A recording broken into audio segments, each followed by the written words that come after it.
Okay, we're back with another tech video. Now I'm going to go through your question, answer it, and hopefully you get the solution. Now remember to stay just a little bit crazy like me, and you'll get there to that resolution.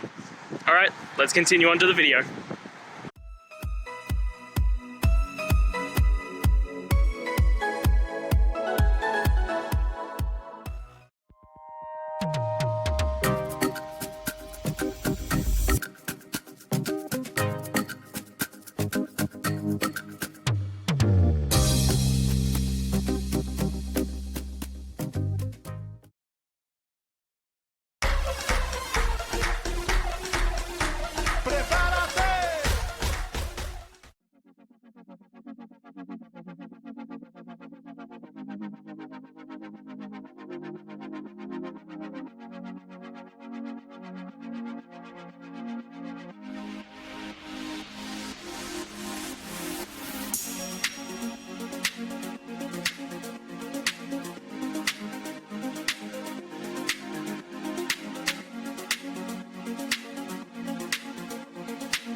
And that's it, guys. I hope that's found the answer that you were looking for and you got through to that solution.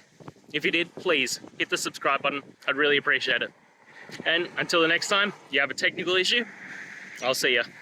Have a good one.